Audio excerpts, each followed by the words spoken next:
Chairman Tehreek Insaf barrister گوہر کی مذاکراتی عمل کی تردید، کہا ہماری اسپیکر قومی اسمبلی سے کسی مذاکرات پر بات نہیں ہوئی، کوئی پی ٹی آئی رکن اسمبلی لیگی قیادت یا رہنماؤں سے مذاکرات کے لیے رابطے میں نہیں ہے۔ پی ٹی آئی کی پارلیمانی پارٹی یا سینئر قیادت نے نون لیگ سے نہ کوئی مذاکرات کیے نہ ایسی کوئی خواہش ہے۔ قومی اسمبلی کی کارروائی سے متعلق اسپیکر سے مختلف معاملات پر بات چیت ہوتی ہے، کوئی آفر دی ہے نہ ہی کوئی فیور مانگی ہے۔ پی ٹی آئی ترجمان رؤف حسن کا اسٹیبلشمنٹ سے مذاکرات کی خواہش کا اظہار، وائس آف امریکہ کو انٹرویو میں کہا کہ پی ٹی آئی ہمیشہ سے اسٹیبلشمنٹ سے مذاکرات کرنا چاہتی ہے، بلا تاخیر بات چیت کا آغاز ہونا چاہیے، ہمارے دروازے کھلے ہیں، فوج کو سیاست میں نہیں لانا چاہتے، سیاسی استحکام کے لیے پی ٹی آئی کا مینڈیٹ تسلیم کرنا چاہیے۔ 22 اگست کا جلسہ بھی اسٹیبلشمنٹ سے رابطے کے بعد مؤخر کرنے کا دعویٰ، کہا حکومت عدلیہ کو زیر اثر کرنے میں کامیاب نہیں ہوگی، عدلیہ کی حمایت کے بغیر حکومت کھڑی نہیں رہ سکتی۔ 8 ستمبر سے ملک گیر تحریک کا آغاز کر رہے ہیں، پاکستان کے تمام بڑے شہروں میں جلسے ہوں گے۔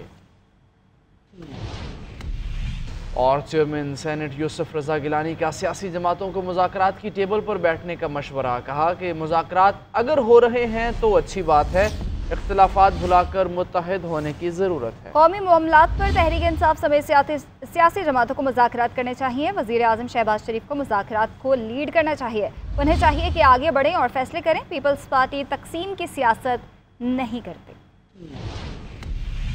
اس پہ نیشنل انٹرسٹ پہ تمام پارٹیوں کو مذاکرات کرنے چاہیے، بشمول تحریک انصاف۔ پاکستان پیپلز پارٹی نے ہمیشہ مذاکرات کیے ہیں، ہاں ہم اپوزیشن میں تھے، ایگزائل میں تھے، اور ہم نے اس وقت میاں نواز شریف صاحب سے ہم نے بات کی تھی اور چارٹر آف ڈیموکریسی پہ دستخط ہم نے کیے تھے۔ اب اس وقت جو کیپٹن آف دا ٹیم ہے، he is the prime minister of Pakistan, he should take decisions and he should move forward. Unity نہ ہونے کی وجہ ہے، اور اس 1 پوائنٹ ایجنڈے پہ ملک کی سیکیورٹی اور سیفٹی کے لیے تمام جماعتوں کو اپنے اختلافات بھلا کر ملک و قوم کے لیے سب ایک ہو جائیں۔ برطانوی اخبار دی گارڈین نے بانی پی ٹی آئی کو طالبان دوست قرار دے دیا، کیا وہ آکسفورڈ کے اگلے چانسلر کے طور پر بہترین انتخاب ہے؟ بین الاقوامی میڈیا نے دھماکہ خیز سوال پوچھ لیا۔ دی گارڈین اخبار کے مطابق بانی پی ٹی آئی نے اسامہ بن لادن کو شہید قرار دیا۔ کابل سے امریکہ، برطانیہ اور اتحادی افواج کے انخلاء کے بعد افغان طالبان کو مبارکباد دی۔ گارڈین کا کہنا ہے کہ بانی پی ٹی آئی کی امیدواری آکسفورڈ کی خواتین بشمول حالیہ اور ماضی کی خاتون گریجویٹس کی توہین ہے۔ اور بانی نے ہراساں ہونے والی خواتین کو ہی اس سانحے کا ذمہ دار قرار دیا تھا۔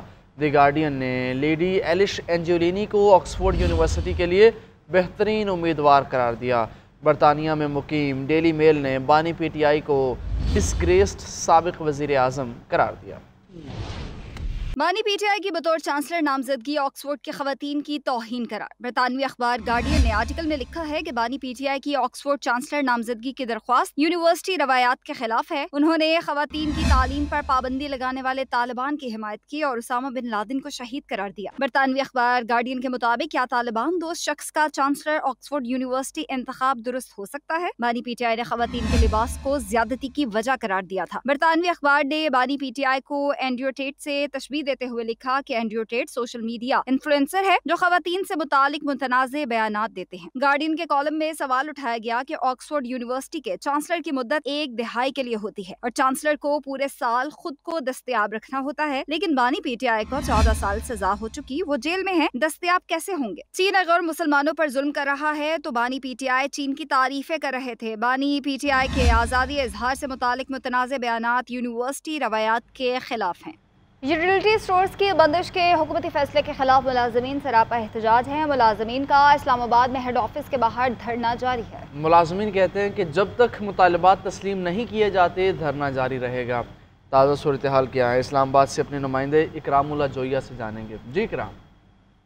جی بالکل، میں اس وقت اسلام آباد میں یوٹیلیٹی اسٹور کارپوریشن کے ان ملازمین کے دھرنے میں موجود ہوں جو گزشتہ کئی روز سے اسلام آباد میں سراپا احتجاج ہیں اور یہاں پر دھرنا دیے ہوئے بیٹھے ہوئے ہیں، اور سینکڑوں کی تعداد میں مظاہرین ہیں جو یوٹیلیٹی اسٹور کارپوریشن میں کام کر رہے تھے، اور ان کو حکومت کی جانب سے جو نوٹیفیکیشن جاری ہوا تھا یوٹیلیٹی اسٹور کے خاتمے کے حوالے سے، وہ اس وقت سراپا احتجاج ہیں اور اپنے مطالبات کے تسلیم ہونے تک یہاں پر پر امید ہیں کہ ہم تب تک یہاں پر دھرنا دیں گے جب تک حکومت ہمارے مطالبات جو ہے وہ تسلیم نہیں کر لیتی۔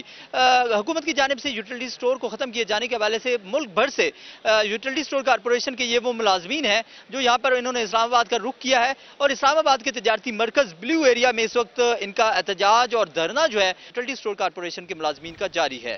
وزیر اعلیٰ پنجاب مریم نواز سے اخوت کے بانی اور چیئرمین ڈاکٹر امجد ثاقب نے ملاقات کی ہے۔ مریم نواز نے ڈاکٹر امجد ثاقب کی سربراہی میں اخوت کی سماجی خدمات کو سراہا۔ ڈاکٹر امجد ثاقب نے بجلی کے بلز میں عوامی ریلیف اور اپنی چھت اپنا گھر پروگرام کو خراج تحسین پیش کیا۔ وزیر اعلیٰ پنجاب مریم نواز نے کہا، صوبے بھر میں کم آمدن والے لوگوں کے لیے اپنی چھت کے خواب کو پورا کریں گے۔ پنجاب میں لو کاسٹ ہاؤسنگ پروگرام کا آغاز ہو چکا ہے۔ ہر سال دائرہ کار مزید بڑھائیں گے۔ انقلابی ہاؤسنگ پروجیکٹ کے اجرا سے لاکھوں افراد کو روزگار ملے گا اور لاکھوں خاندان بہتر زندگی گزار سکیں گے۔ چیئرمین تحریک انصاف بیرسٹر گوہر کی مذاکراتی عمل کی تردید، کہا ہماری اسپیکر قومی اسمبلی سے کسی مذاکرات پر بات نہیں ہوئی، کوئی پی ٹی آئی رکن اسمبلی لیگی قیادت یا رہنماؤں سے مذاکرات کے لیے رابطے میں نہیں ہے۔ پی ٹی آئی کی پارلیمانی پارٹی یا سینئر قیادت نے نون لیگ سے نہ کوئی مذاکرات کیے نہ ایسی کوئی خواہش ہے۔ قومی اسمبلی کی کارروائی سے متعلق اسپیکر سے مختلف معاملات پر بات چیت ہوتی ہے، کوئی آفر دی ہے نہ ہی کوئی فیور مانگی ہے۔ پی ٹی آئی ترجمان رؤف حسن کا اسٹیبلشمنٹ سے مذاکرات کی خواہش کا اظہار۔ وائس آف امریکہ کو انٹرویو میں کہا کہ پی ٹی آئی ہمیشہ سے اسٹیبلشمنٹ سے مذاکرات کرنا چاہتی ہے، بلا تاخیر بات چیت کا آغاز ہونا چاہیے، ہمارے دروازے کھلے ہیں، فوج کو سیاست میں نہیں لانا چاہتے، سیاسی استحکام کے لیے پی ٹی آئی کا مینڈیٹ تسلیم کرنا چاہیے۔ 22 اگست کا جلسہ بھی اسٹیبلشمنٹ سے رابطے کے بعد مؤخر کرنے کا دعویٰ، کہا حکومت عدلیہ کو زیر اثر کرنے میں کامیاب نہیں ہوگی، عدلیہ کی حمایت کے بغیر حکومت کھڑی نہیں رہ سکتی۔ 8 ستمبر سے ملک گیر تحریک کا آغاز کر رہے ہیں، پاکستان کے تمام بڑے شہروں میں جلسے ہوں گے۔ اور چیئرمین سینٹ یوسف رضا گیلانی کا سیاسی جماعتوں کو مذاکرات کی ٹیبل پر بیٹھنے کا مشورہ، کہا کہ مذاکرات اگر ہو رہے ہیں تو اچھی بات ہے، اختلافات بھلا کر متحد ہونے کی ضرورت ہے۔ قومی معاملات پر تحریک انصاف سمیت سیاسی جماعتوں کو مذاکرات کرنے چاہیے، وزیر اعظم شہباز شریف کو مذاکرات کو لیڈ کرنا چاہیے، انہیں چاہیے کہ آگے بڑھیں اور فیصلے کریں، پیپلز پارٹی تقسیم کی سیاست نہیں کرتے۔ اس پہ نیشنل انٹرسٹ پہ تمام پارٹیوں کو مذاکرات کرنے چاہیے، بشمول تحریک انصاف۔ پاکستان پیپلز پارٹی نے ہمیشہ مذاکرات کیے ہیں، ہاں ہم اپوزیشن میں تھے، ایگزائل میں تھے، اور ہم نے اس وقت میاں نواز شریف صاحب سے ہم نے بات کی تھی اور چارٹر آف ڈیموکریسی پہ دستخط ہم نے کیے تھے۔ اب اس وقت جو کیپٹن آف دا ٹیم ہے، he is the prime minister of Pakistan, he should take decisions and he should move forward. Unity نہ ہونے کی وجہ ہے، اور اس 1 پوائنٹ ایجنڈے پہ ملک کی سیکیورٹی اور سیفٹی کے لیے تمام جماعتوں کو اپنے اختلافات بھلا کر ملک و قوم کے لیے سب ایک ہو جائیں۔